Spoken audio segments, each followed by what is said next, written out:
Hi, I'm Mandy Henning, and this is Keep It Civil, a podcast about the Civil War presented by the Delaware County District Library's History Committee. In this episode, The Farmer and the Poet, a story of a lost arm, a found leg, and Delaware in the Civil War. Imagine being one person in a party of 23,000. If you lived in Delaware County in 1860, this was your exact situation. These days, you'd be one person in a party of 10 times that, or 209,000. Now imagine being one in a literal million. If you managed to survive the first 3 years of the Civil War, this was about the size of the Union Army by the time Lee surrendered to Grant at Appomattox. This is the story of one man, or should we say kid, who was all of these things. A resident of Delaware, Ohio in 1860, one of a million Union soldiers, and one of approximately 620,000 who unfortunately wouldn't make it back home. But this is also the story of America's most famous poet, the South's most famous missing limb, and a love affair that lasted a lifetime. Oscar H. Cunningham was born around 1842 in Delaware, Ohio. Oscar's parents, Joseph and Christiana, were born in Pennsylvania around the end of the Revolutionary War. His father is listed on the census as a laborer-farmer, and Oscar was the youngest of 5 siblings, born much later when both of his parents were already around 50. Delaware resident D.W.C. Luganbiel describes the schoolhouse where Oscar and his siblings first went to school in the 1850s. The schoolhouse was one of the first built in Delaware Township after the first settlement in the county. It was on the west bank of the Olentangy. It was a large room with boards fastened to the walls. In front of the desks were 2 rows of slab seats. The girls occupied the seats on the north side and the boys the south side. Entering the door, you found a little anteroom where hats, caps, bonnets, cloaks, etc. were left. A fireplace took up most of the space in the north. The school was in a deep woods, and most of the day we could look out the window and see wild turkeys. Delaware, Ohio at the turn of the 19th century was obviously a very different place from the Delaware of today. Here are a few big events and weird notes from Delaware's early timeline. In 1807, the first house was built by settlers in Delaware. The first physician, the first common police court, the first hotel, and the first distillery all happened in 1808. In 1810, there was a bridge built across William Street. Williams, not Sandusky, was supposed to be the main street in town. More on this bridge later. In 1816, Delaware was officially incorporated. In 1818, the Delaware Gazette began to be published. The writers were a Presbyterian and a Baptist minister. In 1819, William S. Rosecrans was born. Rosie! You guys are going to see me get real excited when the Civil War stuff starts. I like all history, but I really like Civil War history. So here we go. If you go to Sunbury, if you're from Sunbury, you know about Rosecrans already. In 1820, Delaware has a population of 369 people. In 1821, the Delaware Literary Society was born. This will later morph into my very own Delaware County District Library. I need more information on this next one. In 1821, a man named James B. Weaver opened a school on the corner of Sandusky and Williams, and very quickly thereafter, fatally wounded a student, ? If you have any information on this event, will you please put it in the comments? In 1822, Rutherford B. Hayes is born at the Hayes Presidential BP at 17 East William Street. In 1824, that bridge on William Street is so decayed that only foot traffic is allowed. In 1830, Delaware has a population of 532. In 1834, Delaware buys its first 2-hand pumped fire extinguishers.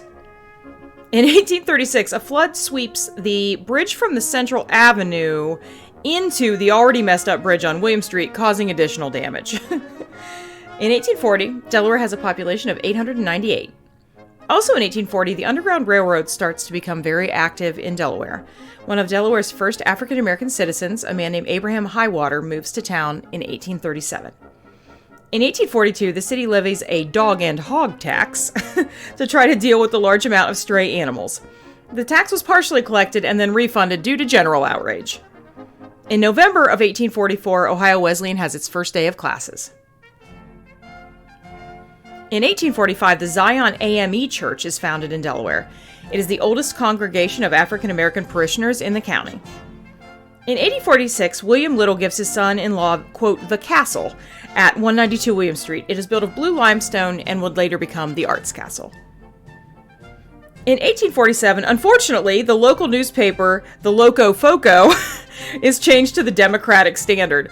Why would anybody change the name of a newspaper called the Loco Foco? It needs to come back. In 1849, 26 Delaware County residents traveled to California for the gold rush. I would love more information on this too. If you know what happened to those 26 Delawareans, put it in the comments. And in 1850, Delaware has a population of 2,074. Also in 1850, that William Street Bridge finally gives up the ghost and collapses into the river. In 1854, a new William Street Bridge is constructed. I don't know if I'm sure that the current incarnation is 27 bridges later. In 1856, Frederick Douglass speaks at 17 North Sandusky Street in favor of the Underground Railroad. In 1858, construction begins on Monette Hall at Ohio Wesleyan. In 1860, the population of Delaware is 3,889. On April 12th, the Confederacy fires on Fort Sumter, thus beginning the Civil War, national news that will very quickly affect local news. In 1863, Ohio's very first African-American Civil War troops reported for duty at Camp Delaware in Delaware. These troops were only the 5th African-American Infantry Division in the country. In 1864, Marshall Clayson, an OWU student and founder of the Sigma Chi fraternity, is killed while leading his Civil War company in a charge on Kennesaw Mountain in Georgia. More on him in a future podcast. In 1867, the Hole in the Wall is built. The Hole in the Wall still exists today. It is on Central Avenue and has been Delaware's most historic makeout spot since 1867. By 1870, the population of Delaware was 5,641. It would have been 5,642, but the hero of our story, Oscar, has joined the Union Army as a 3-year volunteer on February 1st, 1862. On his mustering record, Oscar is listed as a farmer from Delaware. He mustered in at Kenton under Colonel James Cantwell. Cantwell would later be killed a day before the Second Battle of Bull Run. Oscar was in the 82nd Ohio Volunteer Infantry. Major battles for his company included Bull Run, Chancellorsville, Gettysburg, Missionary Ridge, the Atlanta Campaign, and Sherman's March to the Sea. Daily life when Oscar first volunteered for the war would have been drilling and marching in camp. Soldiers in his company were issued a wool frock coat, dark blue trousers, and a federal-issue frock cap or kepi. Most members of his company would have been issued the 1861 Enfield rifled musket, which was loaded with Minet balls, and, thanks to the barrel being rifled, had a range of up to 500 yards.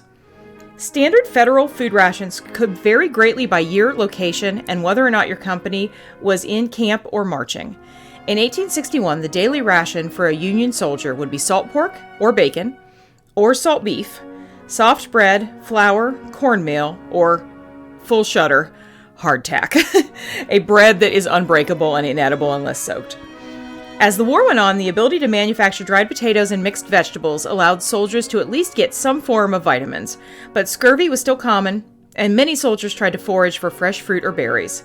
Standard ration for marching was 1 pound of hardtack, 3/4 pound of salt pork, 1 ounce of coffee, 3 ounces of sugar, and salt. More salt, as if you want more salt. Marching units were sometimes also given fresh meat, and if they couldn't stop to cook or were prohibited from starting a fire, they would eat the meat raw. I assume this means that the Civil War stomach is sturdier than the modern stomach, but in the comments, please tell me whether or not Civil War stomachs could tolerate more bacteria than modern stomachs. I believe this to be the case. Obviously, there was no refrigeration. Oscar's company left Kenton after only 1 month of training and went through West Virginia on the trail of Stonewall Jackson. On April 30th, they found him, and the Battle of Chancellorsville was on.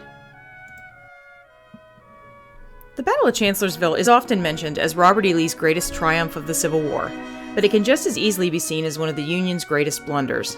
The battle really began in December of 1862 when Ambrose E. Burnside's huge blunders at the Battle of Fredericksburg cost the Union over 12,000 casualties. Ambrose Burnside is known historically for 2 things: being one of the generals Lincoln fired during the Civil War and his sweet, sweet facial hair, aka the sideburn. Burnside knew he wasn't going to be an effective general. He knew he wasn't a good general. But he also knew that his replacement, if he didn't take the job, would be 48-year-old Massachusetts native Joseph Fightin' Joe Hooker. Burnside rightfully assumed Hooker would be a terrible general, but in early 1863, Lincoln didn't give either of them a choice and fired Burnside so he could promote Hooker. What Hooker lacked in actual experience, he made up for in bravado and self-confidence. In late April, he devised what he called a perfect plan to rouse Lee from his camp in Fredericksburg. Hooker believed Lee would retreat, but surprise! Lee also didn't lack bravado or self-confidence. Hooker's almost 100,000 troops met Lee's nearly 60,000 head-on in one of the bloodiest battles of the Civil War. A tangle of brush and thick woods called the Wilderness would be the primary location for the battle, and would prove an ideal location for Lee's inferior numbers to stay hidden and attempt to surround the Federals. After 2 of his corps were forced back by Lee's men, Hooker made the inexplicable decision to fall back to Chancellorsville, thus putting Lee closer to his reinforcements in Fredericksburg. Lee was more than happy to fall back, and he and Stonewall spent the night creating a battle plan for Day 2. On Day 2, 39-year-old West Virginia native and full-on eccentric Thomas Stonewall Jackson took nearly 30,000 men and created a series of feints or false attacks, using a small number of skirmishers. While Hooker's men were fooled, he managed to march his men 15 miles and cross directly in front of Hooker's army to surround the right side and rear. At around 5 p.m., Jackson's men unleashed the rebel yell, which Walt Whitman reported was paid back handsomely when Union troops bellowed back, attacked Hooker's right and rear, and pushed the Union army back almost 2 miles. At sunset, Jackson took some of his men into the woods to scout ahead for his army. A regiment of Confederates from North Carolina mistook the group for the Union army and opened fire. Jackson was hit in the shoulder and the ball shattered his left arm, which was quickly amputated. Which leads us to one of the most unusual stories of the Civil War, the case of the missing arm. As Stonewall's arm was about to be thrown onto the pile with other amputated limbs, which, by the way, not that common in the Civil War. There's this urban legend that there are just piles of amputated limbs everywhere. Amputations were a necessity of the war, but there weren't just piles everywhere. Anyway, a chaplain nearby insisted that in honor of the famous general who was well known for his Christian fervor, that his arm should be given a Christian burial. As a result, Stonewall's left arm was buried just outside of Fredericksburg. Stonewall himself was transferred to a nearby plantation and died several days later of pneumonia. His last words apparently were, "Let us cross over under the river and rest under the shade of the trees," which I 100% do not think is his actual last words. That was, if you read letters from the Civil War, the Union guys, their last words were always, "The Union shall be preserved," instead of just like, "Gah," or like, "This is terrible," and then die. Anyway, his widow was asked if his arm should be dug up to be buried with his body near their home in Lexington. But once she was informed the arm had a Christian burial, she said to leave his arm where it was. Despite her wishes, Union soldiers later dug up Stonewall's arm in 1864, and although there is a marker for the arm near its original location, no one has seen the arm since, I believe, 1926. It might have been 29. There was another group of soldiers that dug it up again, verified it was there in the 20s, and then put that plaque back down. Whether the arm is still there or not is unknown. After Jackson was carried from the field, 31-year-old Virginia native and far less eccentric Jeb Stuart took temporary command. Both sides settled in for the night, but a full moon allowed for musket fire most of the evening. Night battles in the Civil War are pretty unusual, but this is one of those times that there was fire throughout the night. By May 3rd, both armies were sluggish from the past few days of hard fighting. Mounting casualties on both sides convinced Hooker to abandon key ground, and both his subordinates and men assumed Joe Hooker had lost his nerve. Fightin' Joe seems to have two speeds, crashing headlong without a plan into hard fighting or full-on retreat. Later, when asked about Chancellorsville, Hooker remarked, "I guess I just lost faith in Joe Hooker." At the same time, Confederate artillery and infantry roared to life, and during a massive push, Hooker himself was knocked unconscious by debris from a Confederate round. Many of his subordinates hoped he would stay unconscious and allow them to unleash the full fury of the massive Army of the Potomac, but unfortunately, he regained consciousness, and pressure from Union reinforcements divided Lee's army into three fronts. Sounds great, right? A divided army with inferior numbers who just lost a key commander. Not so much as it turns out. As the battle rages on, Hooker held a council of war with his corps commanders, and they unanimously voted to continue the battle.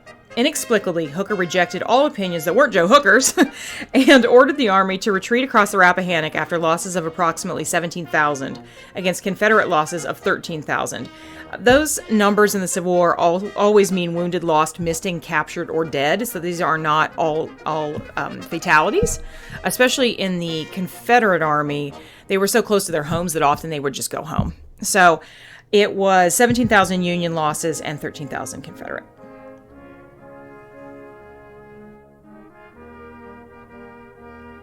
Soldiers on both sides of the battle were mystified by Hooker's decision to retreat. One soldier of the 141st Pennsylvania wondered, "Must we lose this battle? Have these brave comrades who have fought so bravely and died at their post died in vain?" Meanwhile, Confederate cartographer Jedediah Hotchkiss recorded in his journal on May 12th that he, quote, had no idea the enemies were so well fortified and wondered why they left their work so soon. Lee's daring victory leads him to gain even more self-confidence that he doesn't need, because he already has plenty, and he now considers the Army of Northern Virginia directly protected by God. 2 months later, he will push his army north to Pennsylvania, and his loss at Gettysburg won't change his mind at all because he's Robert E. Lee. So, enter back into the story our buddy Oscar from Delaware, and unfortunately things aren't going so great for him. During the exact moment that Stonewall is attempting his risky flanking maneuver, Oscar was hit by an enemy Manet ball in the right leg, right above the knee. When you think of Civil War medical care, what do you think of? Maybe the aforementioned pile of limbs? Surgeries without cleanliness or anesthesia? Is it the war wounded filling up the medical wards, or is it disease? I'm not gonna lie, if you were like, good news, Mandy, you can travel back to the Civil War, but you have to be in a Civil War hospital. Despite my complete obsession with the Civil War, I'd probably have to pass. But there were also a lot of advancements and legitimately caring and creative medical professionals during this era, so let's start with the bad. First of all, disease killed 2 soldiers in the Civil War for every 1 who died in battle. But this was a huge improvement over the Mexican War, where 7 out of 10 died of disease. Germ theory hadn't been invented yet, but doctors definitely knew that quarantining sick soldiers kept others from getting sick. By the Civil War, doctors had figured out that quinine would keep soldiers from getting malaria. So, okay, the treatment for illness in the Civil War is better than previous wars, but not great. What about the treatment for wounded soldiers? More bad news. First, advancement in weaponry had far outpaced advancements in military tactics in the years leading up to the Civil War. During the Revolutionary War, the average accurate range for a non-rifled musket was about 100 yards. So marching in big lines directly facing your enemy was fine at that range. By 1862, though, all Federal muskets were rifled, meaning their range could be 7 times farther than Revolutionary muskets and more accurate. The Springfield rifle, the most popular gun of the Civil War, was usually a .58 caliber, and the round weighed a whopping 1.5 ounces and was over a half an inch in diameter at the base. Let's take a second to talk about pronunciation. I've already done this twice for Civil War fans. Most Americans pronounce this round as mini, like the mouse. But the guy who invented it was French, so Manet is probably more correct. Also, I'm a fancy lady who likes to sound fancy and probably pretentious. So, the butler did it with the Manet at Gettysburg. Anyway, unlike the round musket balls of earlier wars, the cone-shaped mini, or Manet, could inflict much more serious damage. This is one of the reasons for the large number of amputations during the Civil War.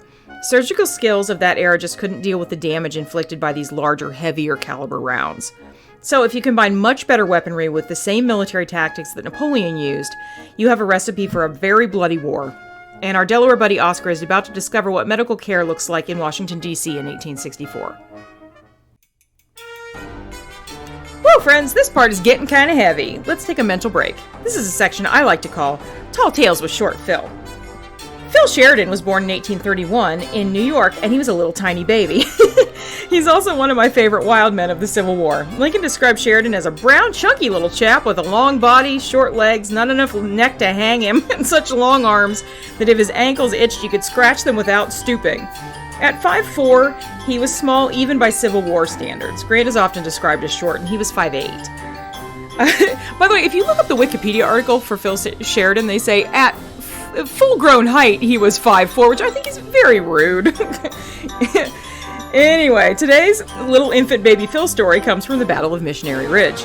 On November 25th, 1863, little Phil was ordered to reinforce Sherman, who was struggling to take the seemingly impregnable Missionary Ridge, which was occupied during the Chattanooga campaign by Braxton Bragg and his men. So Sheridan arrives at the base of Missionary Ridge riding his legendary horse Rienzi, reportedly sweeping off his hat, and he greets the Confederates with a hearty, "Here's at you!" At which point, they clearly shot at him, spraying the tiny Phil in his much larger horse with dirt and stones. Sheridan put his hat back and shouted, "That's damned ungenerous, I'll take your guns for that," and ordered his men to charge up an almost vertical rock face that was completely covered by Confederates and guns. The slope of Missionary Ridge is so steep that cannons reportedly couldn't be fired at the men below as they scaled the mountain because the cannon rounds would just fall out. Not only did 8.5-pound baby tiny infant Phil and his men take the ridge, they chased Braxton Bragg and his men all the way back to Chickamauga Station before they realized nobody else was backing them up and they should probably head home. Stay tuned for more tiny little adorable baby Phil stories that may or may not be totally factual in future episodes of Let's Keep It Civil. Okay, back to Oscar. So he's just been wounded above the knee and is about to be transported away from the battlefield. Because Chancellorsville was technically a Union loss, medical transport had to wait for Confederate permission to remove Union wounded, and many men waited for days before being taken off the field and given treatment. Transporting sick and wounded soldiers by ship was an innovation of the Civil War, and beginning in 1862, the Quartermaster General of the Union Army allowed the U.S. Sanitary Commission to use idle government steamboats to be used to bring soldiers back up north for treatment. The South didn't have a sanitary commission, but they were also much closer to home if they became sick or wounded. After wounded Union soldiers were removed from the field, they would be taken to the dock by either train or horse-drawn ambulance. A doctor on the dock would load soldiers onto the steamboats based on the severity of their wounds. The most seriously wounded would remain in the lower portion of the ship so doctors and nurses could keep a closer eye on them. The moderately wounded would be loaded into the upper portions of the ship. Soldiers with minor wounds would either be treated in camp or they would be housed in tents near the dock until space was available on board the steamboat. Transport ships usually had a, quote, women's department. These women would try to keep the soldiers comfortable, feed them, change dressings, and make sure clothing and bedding were kept clean. Oscar was transported from Chancellorsville to Washington, D.C. and was outside of the Armory Square Hospital waiting for treatment when Walt Whitman happened to walk by. Walt Whitman was 42 when the Civil War broke out and was already a well-known poet after his masterwork Leaves of Grass was published in 1855. After two of his brothers joined the ranks and one was injured, Walt Whitman volunteered to be a sort of a nurse in Washington hospitals. He helped injured soldiers to write letters, provided paper envelopes and other small gifts, changed dressings, and tried to help with morale. When he met Oscar outside of Armory Square Hospital, he wrote his mother, Oscar H. Cunningham, bed 20, Ward K, Ohio boy, large. Told me he usually weighed 200 pounds. Fracture of leg above knee, rather bad. A fine, magnificent specimen of Western manliness. In his notebook, Whitman jotted down the name and address of Oscar's sister, obviously promising to write her, which he later did. After he was transported to Armory Square Hospital, Oscar was treated by U.S. Army Surgeon D.W. Bliss and visited by Walt Whitman for the next year. Although Bliss seems to have done a good job on Oscar's case, in fact, Whitman specifically mentions what a good surgeon he is, he has a spotty reputation both during and after the Civil War. Bliss became superintendent for Armory Square Hospital mid-war and continued to practice in Washington, D.C. after the war. In 1863, he accepted a $500 bribe to use a specific type of stove in the hospital and spent a few days in the old Capitol prison. After the war, Bliss was expelled from the D.C. Medical Society for associating with homeopathic doctors and for opposing the addition of black members to the medical society. Shortly before President Garfield was shot, he was readmitted to the society, but the incident left him suspicious of any new medical practice, such as antiseptic practices like those recommended by Joseph Lister, of Listerine fame. Bliss was a friend of Garfield's, so when he was shot in 1881, he was summoned by Robert Todd Lincoln to help. Bliss examined the wound with unsterilized probes and his fingers and determined the bullet was in Garfield's liver. Seeing a chance to regain his lost reputation, Bliss immediately took charge of Garfield's treatment, ordered the president to be isolated, drafted the untrained wives of cabinet members to be his nurses, and repeatedly probed the wound with a variety of unsterilized implements over the next few months. Eventually, Garfield got so sick from infection that Bliss was forced to feed him rectally, a thing I didn't know existed that now will never leave my brain, until Garfield mercifully died almost 3 months later. After his death, Bliss tried to submit a bill for $25,000 to the president for his treatment and was offered $6,500 and a pending malpractice suit before he finally dropped the case and faded back into obscurity. Anyway, Oscar was shot in the right thigh, and the melee caused a compound fracture of his femur. Then and now, an army surgeon's first duty is to stop the bleeding. After that, stopping the spread of infection is the next concern. Germ theory didn't really begin until the 1870s, but doctors and surgeons knew that foreign matter in the wound, aka visible dirt, would increase the chances of infection. Doctors knew that they needed to clean the wound, but often didn't think to use clean instruments or clean dressings. While Oscar was recovering from his initial wound, Whitman continued to visit him. In a November letter to his friend Levi, Whitman asked Levi to, quote, "Tell Oscar Cunningham in your ward that I send him my love, and he must try to keep up good courage while he's confined there with his wound." About a month after he was shot, the bullet was finally removed from Oscar's leg. Although initially successful, abscesses started to form around the wound after the bullet was removed. Almost a year after his initial wound, Whitman wrote to his mother saying that Oscar's leg is in a horrible condition, all livid and swollen and out of shape. The chances are against him, poor fellow. Finally, on the 2nd of May, 1864, a year after his initial wound, having been in the hospital for a year, Dr. Bliss amputated Oscar's leg above the knee. In the notes from the surgery, Dr. Bliss mentions that the bone itself had begun to heal in the year since the initial wound, but that there was extensive infection and he was concerned that it would be difficult to find enough healthy vessels to close the wound. That same week, Whitman wrote to his mother that, quote, Cunningham, the Ohio boy with leg amputated at thigh, has picked up beyond expectation. Now it looks altogether like getting well. The hospitals are very full. That same week, Whitman wrote to Oscar's family expressing new hope for Cunningham's recovery and telling them it was unnecessary to make the long trip east. But 10 days later, Whitman wrote to his mother that, quote, Oscar Cunningham, 82nd Ohio, has had a relapse. I fear it is going bad with him. Lung diseases are quite plenty. Night before last, I stayed in hospital all night tending a poor fellow. By May 25, 1864, Whitman wrote his mother that, quote, I believe I wrote several times about Oscar Cunningham, 82nd Ohio, amputation of right leg, wounded over a year ago. A friend of mine here.